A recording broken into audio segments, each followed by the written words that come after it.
அதுபோல இங்குள்ள இஸ்லாமிய தோழர்களே, உங்களுக்கு கொஞ்சம் கொஞ்சம் இந்த திமுக காரன் புத்தி இருக்கும்.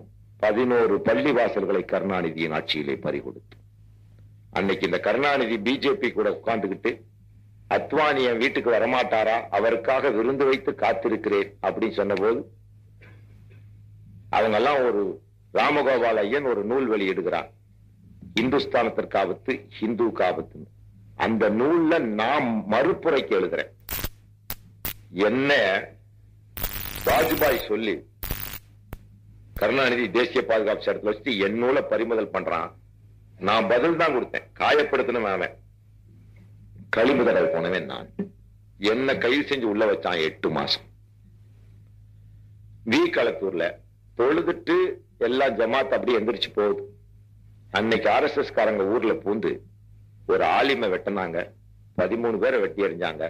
மத்தவங்க எல்லாம் கல்ல உடைச்சு, பள்ளியாசெல்லாம் உடைச்சு, குரான் எல்லாம் தூக்கி வீசி போட்டு போயிட்டான். அன்னைக்கு இந்த கருணாநிதிக்கு போன் போட்ட உடனே அந்த ஊர்ல இருக்க பெண்கள் தான் இருந்திருக்காங்க. 140 ஆண்கள் வயதானவர்கள், மிச்சம் 1000 வீட்டுல 900 பேர் வெளிநாட்டுல வேலை செய்யறான், துபாயிலையும் அபுதாபிலையும். என்ன நீயே யோசிச்சு பார், துபாயில இருக்க, அங்க இங்க உன் வீடு இடிபடுது, உன் அக்கா தங்கச்செல்லாம் அடி வாங்குறான். நம்ம பெண்களுக்கு ஓட தெரியுமா? ஒரு பஸ் நம்ம தான் வீட்டுக்குள்ளேயே வளர்த்துறமே, பொட்டு மாதிரி பூ மாதிரி வச்சு. யோசிச்சு பாத்தியா? அந்த நிலையில ஏதோ ஒரு கேசட்ல பாத்துட்டு என் டெலிபோன் நம்பரை நான் சொல்றேன்ட்டு எனக்கு ஒரு பொம்பளை டெலிபோன் பண்ணிரு. நான் உடனே அந்த ஊர் எங்க இருக்கு என்னன்னு மேப்ல பாத்துக்கிட்டு 4-5 பசங்களை கூட்டிக்கிட்டு அப்புறம் போய் அதுக்கப்புறம் அதெல்லாம் பார்த்தா எல்லாம் ஆடிப்பட்டு நம்ம ஆளுக்கு ஜெயில கிடக்குறான். ஆக்கி வச்ச பிரியாணி எல்லாம் அப்படியே இருக்குது. ரம்ஜான் அன்னைக்கு கருணாநிதிக்கு போன் போடுறேன், உங்க ஆளுகளுக்கு இதே வேலையா போச்சுங்களா? எனக்கு துபாயில இருந்தெல்லாம் டெலிபோன் ராத்திரிலாம் தூக்கம் இல்லைன்னு, நீங்க தான் கொஞ்சம் அட்ஜஸ்ட் பண்ணி போங்களேங்கிறான்.